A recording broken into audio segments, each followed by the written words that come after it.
First of all, thank you all for being here tonight. This is our chance to thank a very dedicated group of individuals, volunteers in our community, a chance to recognize the men and women who serve this community, and a chance to celebrate the fact that we're all here and we are one great family that does a lot of work for this community, and we take great pride in the community that we serve. So give yourself a hand.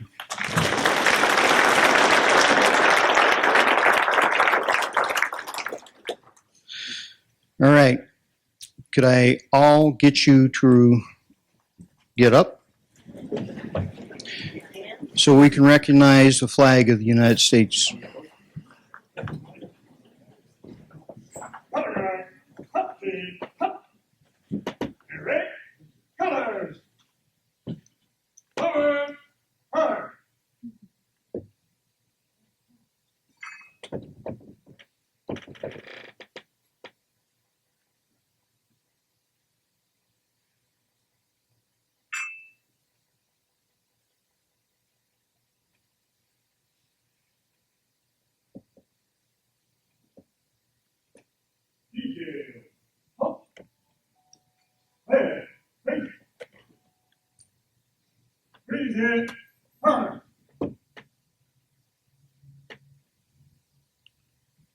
Please join me in the Pledge of Allegiance.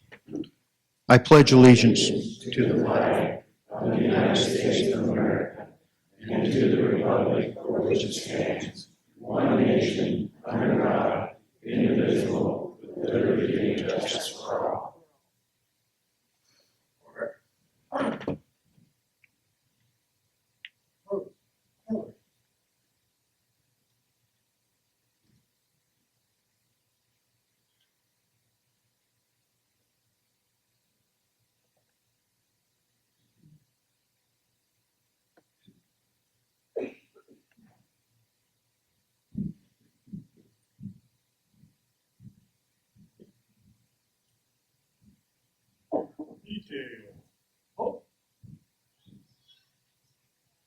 Ready? See? Ready? Come.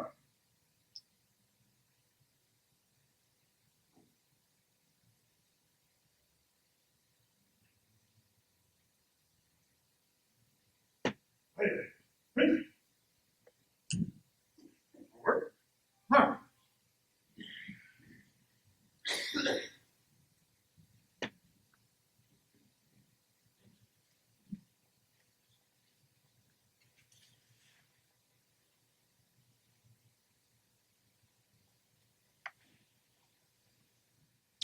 At this time, I'd like to invite Chaplain Mark Smith to come up for the invocation.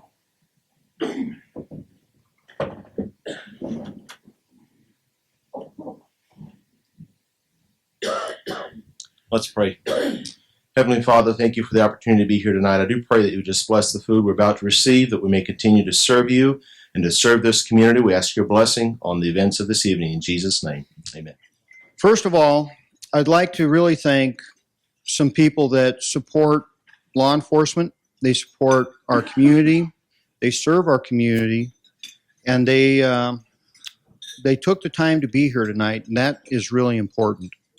So, first of all, I'd like to introduce our Congresswoman, Kathy McMorris Rogers.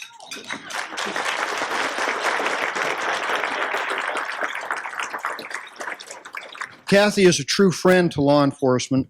Kathy, when she's in town, she'll invite me over and we'll chat and we'll talk about the things that are facing not just our community, but sometimes the nation in general.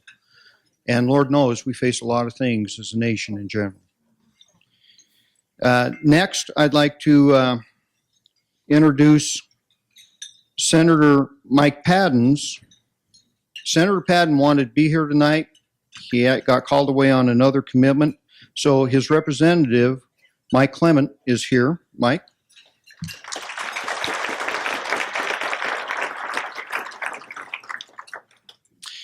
And Kathy, did Tracy make it?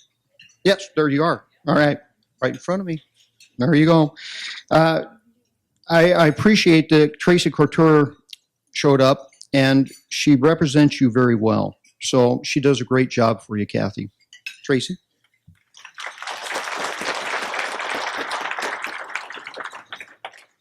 The county commissioners had a commitment tonight, so they wanted to make sure that they had a presence here. And it's my honor to introduce Commissioner Nancy McLaughlin.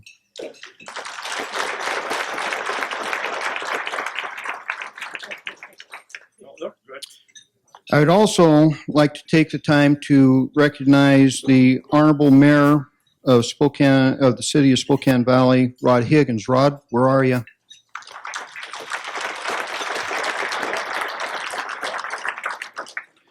Councilwoman Candace Mumm wanted to make it. She had no commitment that she is trying to wrap up. She said she'd try to make it here before the close of the meeting, but Candace wanted to be here and support our scope event. Do we have anybody from Cheney? Cheney PD? All right, because I have a question mark here. They never showed up. All right, they never showed up. How about EWU PD? They never showed up. They never showed up. Let's get to our distinguished board, our scope board. You know, when I became sheriff, I wanted to do certain things. And one was I wanted to give scope an identity, your own identity. A lot of people don't realize that scope is a separate 501c3. And I wanted to make sure that that board was a strong, functional board that truly represented the citizens of this community and therefore represent the citizens of this community that volunteer to serve this community. So we have the board president, Marilyn Klein, and stand up, Marilyn. You don't have a choice. Get up.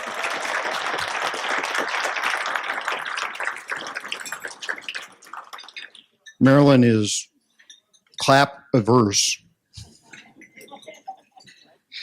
We have former Councilman Chuck Hafner, who also is on our board.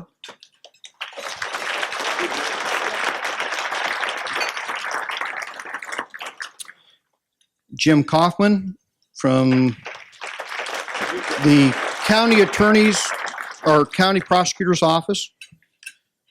Ken Weisner. Ken? We also have some good supporters and friends of Scope.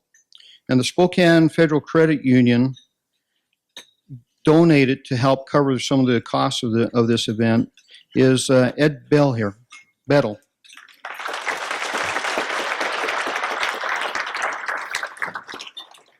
And Newman Lake Scope also donated part of their funds to us. Newman Lake folded in with another Scope unit, and I'm glad that they're still supporting the Scope process. Our friends from Fairchild, thank you for being here. We really appreciate it. We have Sergeant Major, I think that's what that is, McGregory and his wife. Are you here? Yeah, there you go.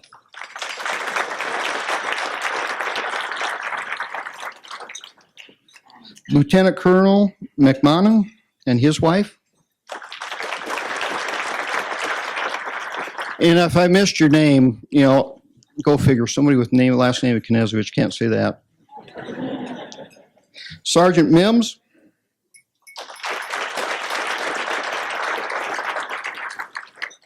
And his wife, Christy, and Sergeant Oscar Penna and his wife, Megan.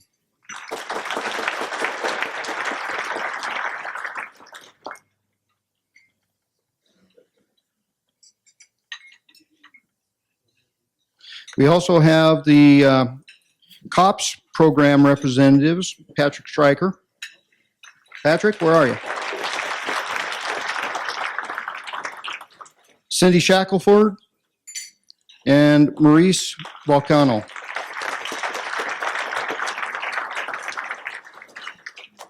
And we really appreciate them. We appreciate the partnerships we have with them. There's a lot of great work that we can do together, and we intend to do that great work together. Our Citizen Advisory Board members, a group that some people said didn't exist. I really want to say thank you to the work that you do. Folks, this is a group of individuals that reviews a lot of things for the Sheriff's Office. Disciplinary issues, use of force issues, and you can't imagine the volume of material involved in those type of instances. We hand them sometimes binders this thick times 3. That's just one set. And they go through that, and they do a great job for this community to make sure that we're doing it right. They have done such an exemplary job that this group is been recognized by the National Association for Civilian Oversight of Law Enforcement, and they will be hosting Nicole's 2017 conference here in Spokane.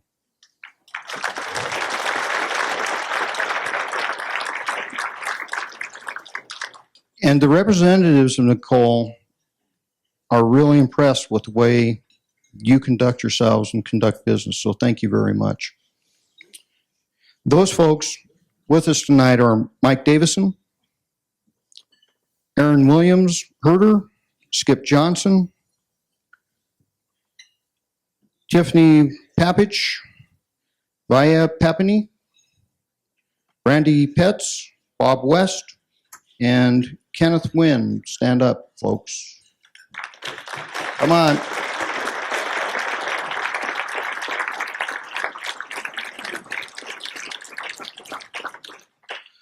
Our honor guard, Lieutenant Gary Smith, Corrections Officer Tracy Allison, Kerry Crawford, Detective John Oliphant, and Greg Barner. Thank you, folks.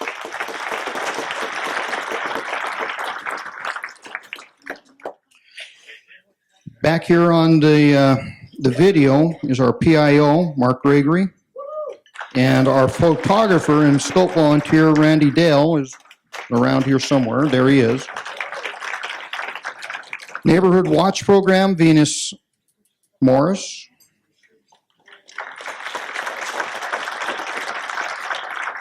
Venus does a great job. She's been with us, what, 9 months now? 7. Doing a great job, keeps me in line, makes me read things. And, you know, some people that don't really get a lot of recognition, but folks, this event takes about a year to plan. So that planning will start when we start cleaning up tonight. And the folks that get that done are Rick Scott, Sherry Womble, Chris Easton, and Julie Minderman. A big round of applause.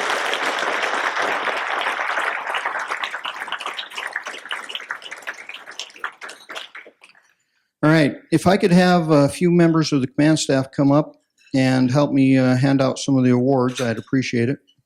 Captains, undersheriffs. All right. The first award we're going to give is our Outstanding Citizen Award. This goes to Justin Diaz. And Justin inserted himself into one of the probably foremost dangerous things that we do. And that would be a traffic stop. And he really helped the deputies out. Because in that traffic stop, the deputy had passengers, driver. Passengers were cooperative, the front 2 weren't. So Justin took it upon himself to stand between the deputy and those passengers as he dealt with the people that didn't want to cooperate. That is a very dangerous time and a very dangerous situation to be in. And I really want to say thank you for taking the time to have that much care for our deputies. So why don't you come on up? Thank you very much.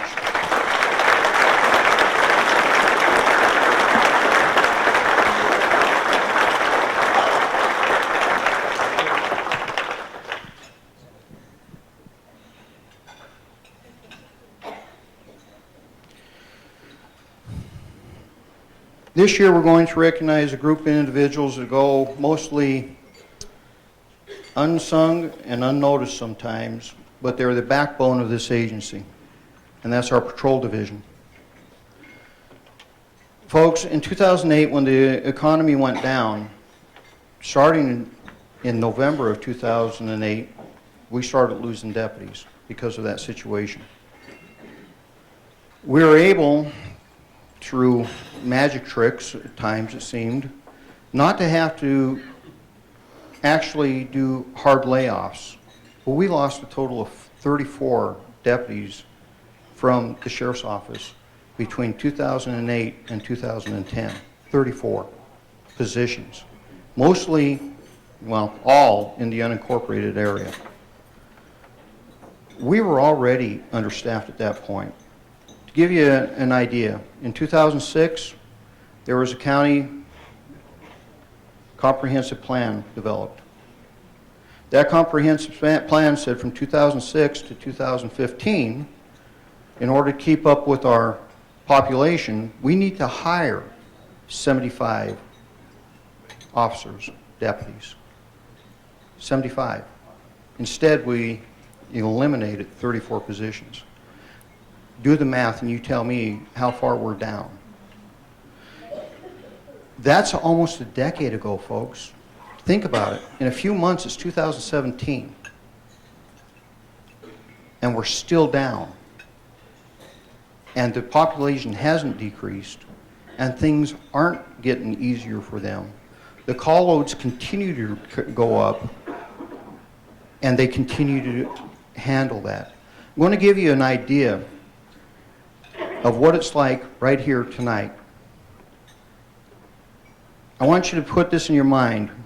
Spokane County, 753 square miles minus the city of Spokane.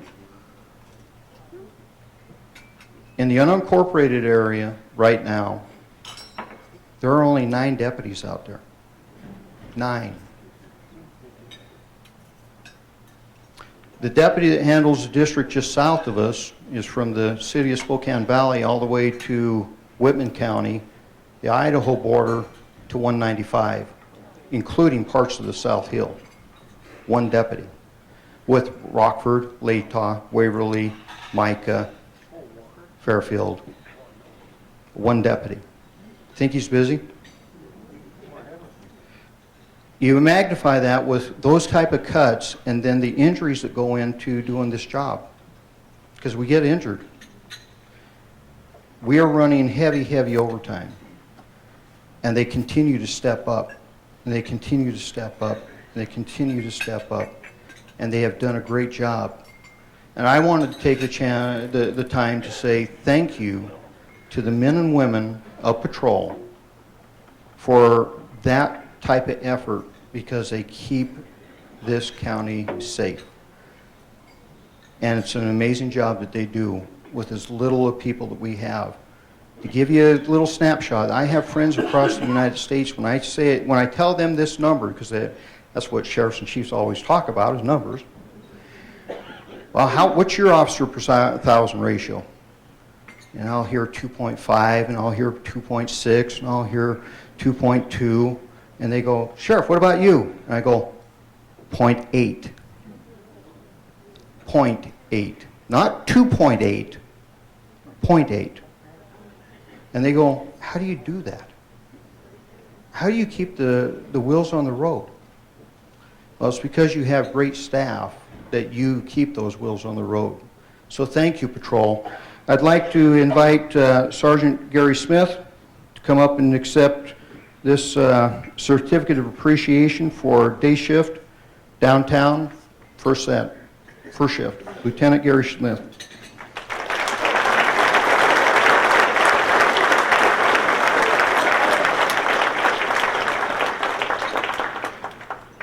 I'd also like to have Deputy Mike Beckman come up representing downtown day shift 2.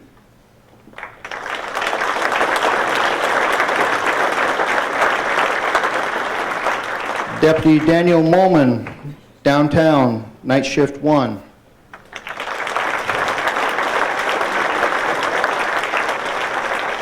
Deputy Randy Watts, night shift, downtown 2.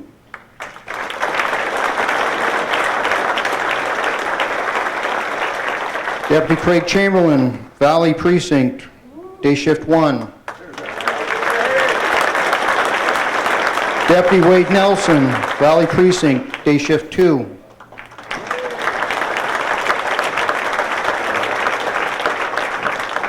Deputy Sam Turner, Valley Precinct, night shift 1.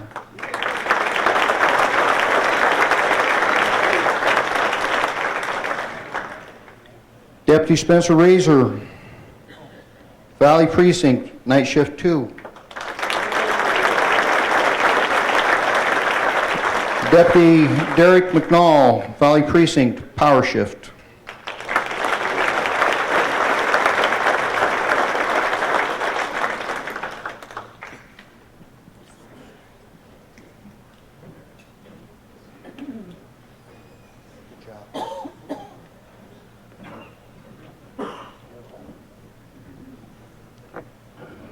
Those are the folks that respond when the things get really bad, folks. And, you know, it's an amazing thing to watch. And it's amazing that they do it with as few as they do. So thank you, Patrol.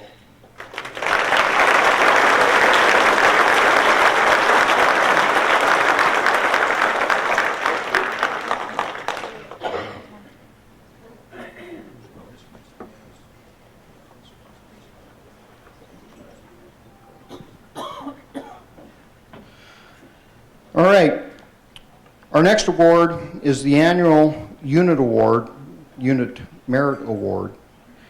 And this award is going to our Department of Emergency Management.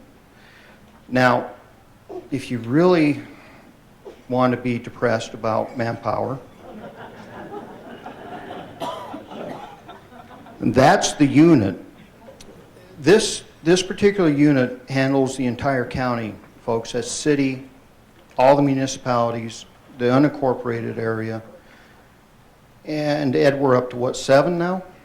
7 people. And remember, they do a 24/7 operation that has about 9 slots to fill. We don't even have enough people to fill all the slots. Comparable counties are 2 to 3 times the size that they are. Gives you an idea of just the magnitude of work that this small group does for this community. Their budget hasn't changed in 30 years. Tell me, I'm the director. That's one of the hats that I get to wear as sheriff, as the director of emergency management. And it's a struggle. But this is a group that when the really bad thing happens, they fall in line. They do a wonderful job, and at times they look up at me and go, "Are you sure you want me to hit send?" And I go, "Yeah, go ahead." The mirrors say they're behind me. I didn't realize how far behind me. That was the snow event.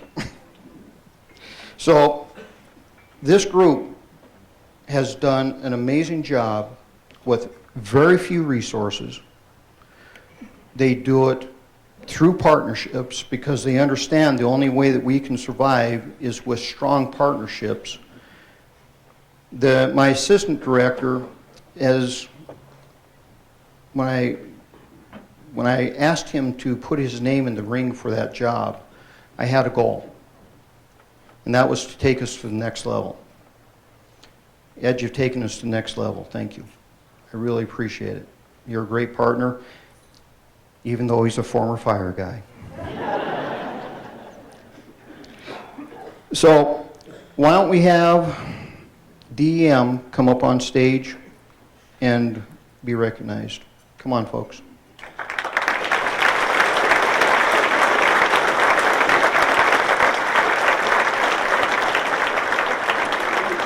And as they make their way up here, they're going to stay up here because they're going to get another award, which is the Unit Merit Award for the November 17th windstorm. And I'll tell you, I have a simple philosophy about leadership, folks. You want to know if leadership's any good, watch a unit when leadership is gone. Watch how they function when their leadership isn't there. Both Ed and I were at different assignments across the state when that event happened.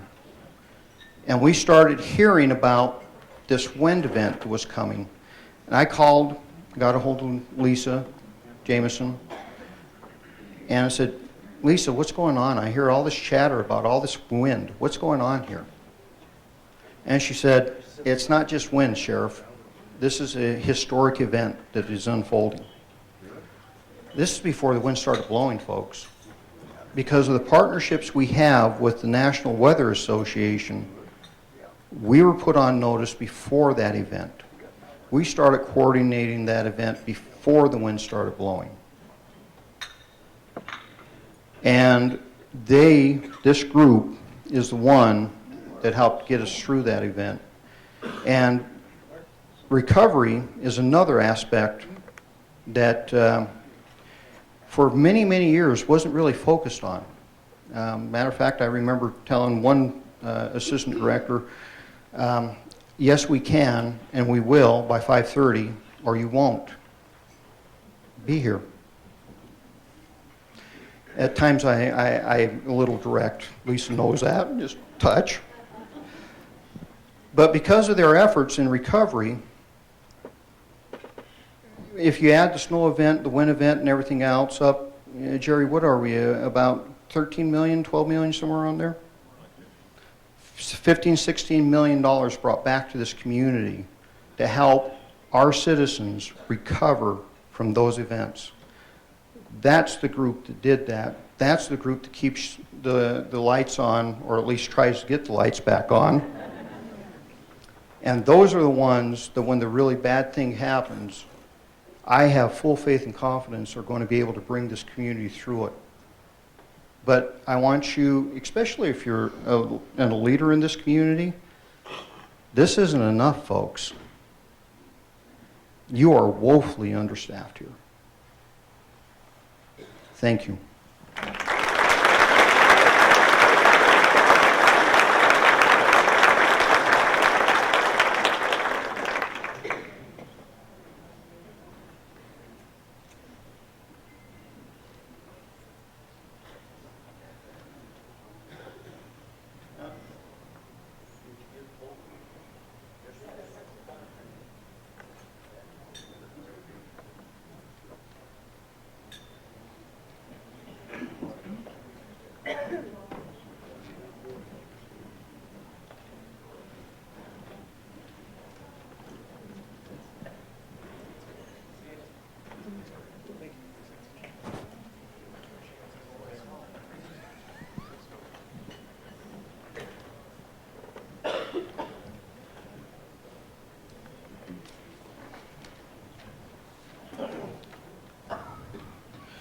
Our next Medal of Merit goes to Kelly Matthews, who works at the Spokane Valley Police Department.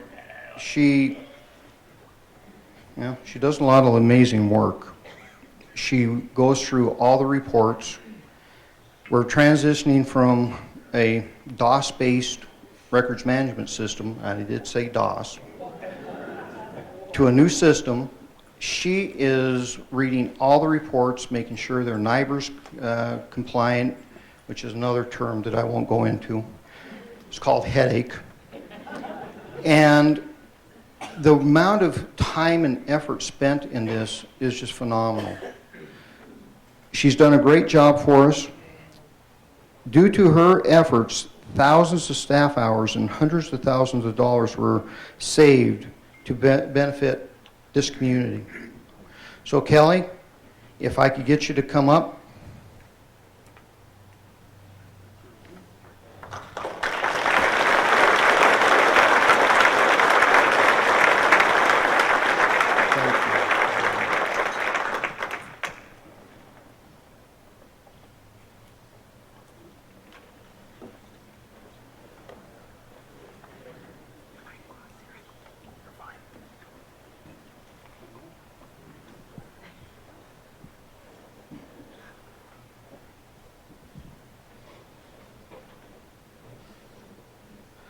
Our next Medal of Merit is going out to an outstanding young man.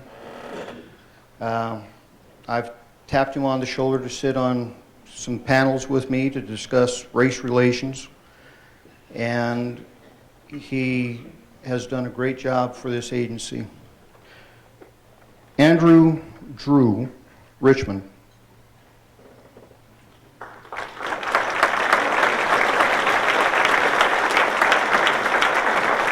It doesn't look like Andrew's here. But Andrew is getting this award because he took notice of an individual on the Monroe Street Bridge.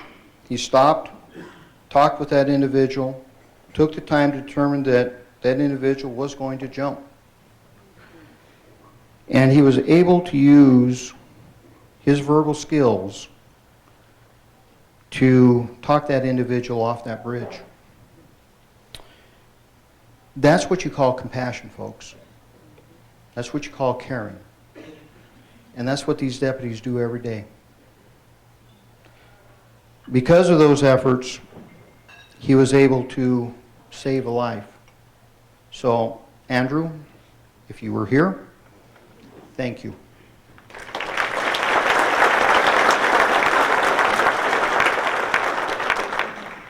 Next Medal of Merit goes to Deputy Michael Wall.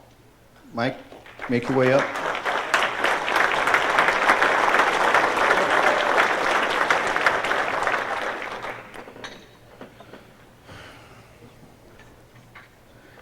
You know, there are many things that we get to see during a career that I'd never wish on any of us.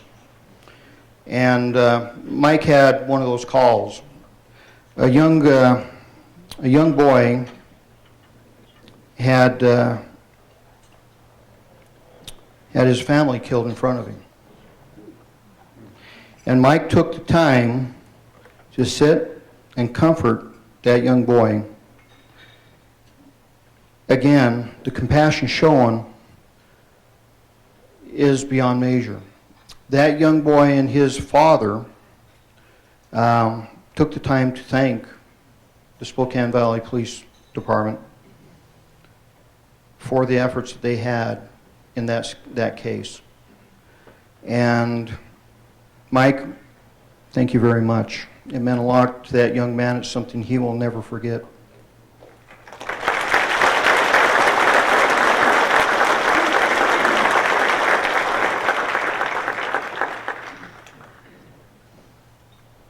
You know, it's not often that we have one of our chaplain volunteers get a life-saving award, but could Jake Chaplain, Jake Burkholder, are you here? Mark, why don't you come up for it?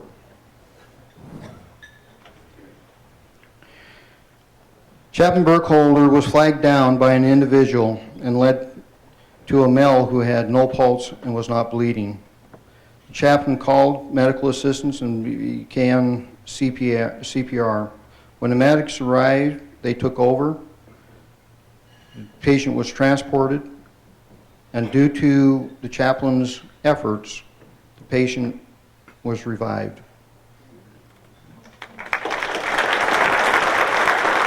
You are here. This is him.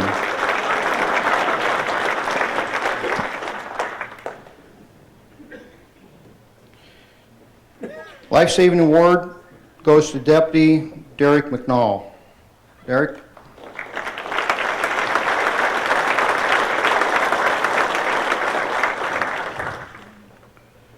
Deputy McNall responded to a newborn infant who was not breathing. He started CPR, and due to his efforts, the infant was revived.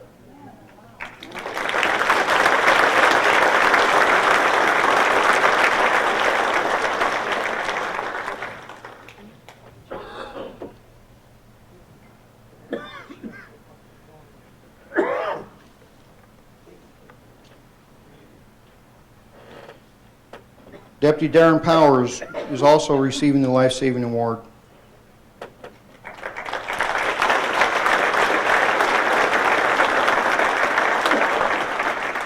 You know, the job never gets finished and you're never off, because Darren was on vacation in Maui,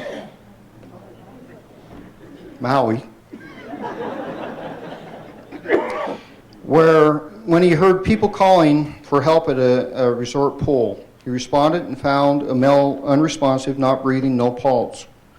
He and another guest started CPR. After several minutes, the male resumed breathing on his own, and the male was ultimately released from the hospital on April 5th, expected to make a full recovery. Again, the deputy's job is never done.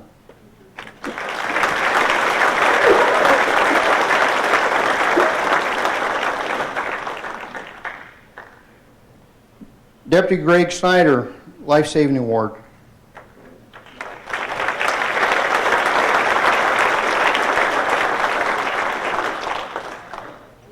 Deputy Greg Snyder and SPD Officer Sue Mann and SPD volunteer Marissa Brower used an AED behind the front desk to shock, evaluate, and administer CPR to an individual who was waiting to begin her first day as a volunteer. She was in full cardiac arrest. Because of their actions, she was revived, and she is alive today because of your actions. Thank you.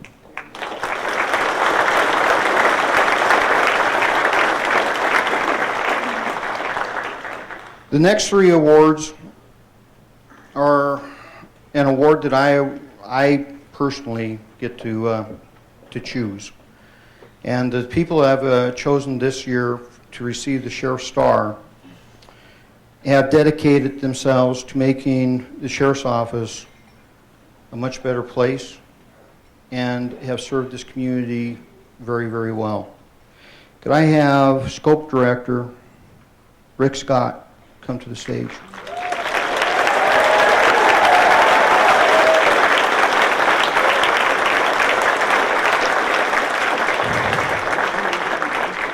And no, he didn't know it was coming. You know, folks, I get to go throughout the community, and I'm almost at every event I can think I can be at, and so is he. He spends tireless hours coordinating efforts. I can tell you, without our SCOPE program, there's not a parade that happens in these small communities, because they're the ones that do all the work. Traffic control and everything else. We support our communities very, very well. Major events, the windstorm, SCOPE played a major role in helping get the message out, helping clear things, helping make phone calls. SCOPE does a ton of work for this community. And Rick, thank you for all the work that you do.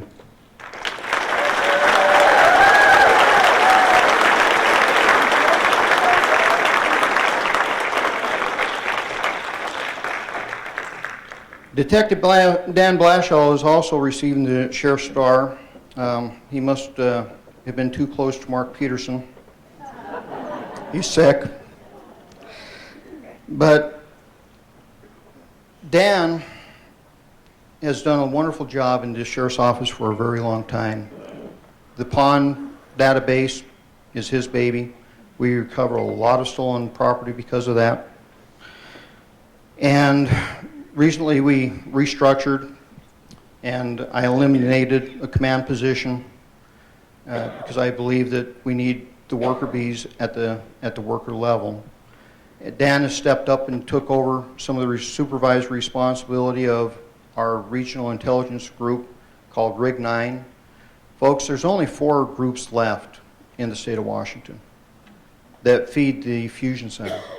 There used to be many more. 2008, when WAJAC collapsed for no funding, we came back with the fusion center. We stood the Rig 9 back up, the sheriff's office did. And we used that to protect this community and make sure vital intelligence is pushed out across our region and the state to keep you safe. That unit, because of Dan's efforts, because of Captain Dave Ellis's efforts, has become recognized across the state.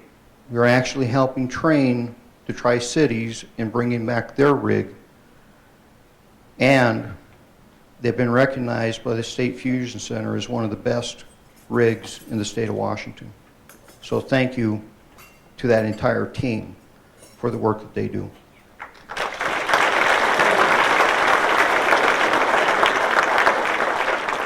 Deputy Darrell Rhodey, retired. Was one retirement that I really didn't want to see. I actually tried to convince him not to. Because Deputy Rhodey took our hiring efforts in this agency to the next level. Deputy Rhodey actually became one of those individuals that trained other parts of the nation on how to properly hire police officers and deputies. What to look for. Because folks, it really starts at hiring. He took us to the next level. He took us to the point where the men and women that we hire are of the best quality that we can find. And that's tough nowadays, because not very many people want to wear the badge anymore. Deputy Rhodey's actions and diligence earned our agency the recognition of many states trying to replicate what we're trying to do here, to try to get it right. Deputy Rhodey last night Facebooked me. Facebook. At times I feel like a teenager. And he said, you know, Sheriff, you need to know something. He said, I did a lot of hiring for you, and I talked to a lot of people. And he said, you need to understand why people come to work for the Sheriff's Office. They come to work for the Spokane County Sheriff's Office because you and your command staff are known throughout this region and nation for running one of the most tight ships with high integrity and high honor there is. That's why people come to work for us. I was dumbfounded. Folks, the men and women in this room that wear this badge, thank you for all you do.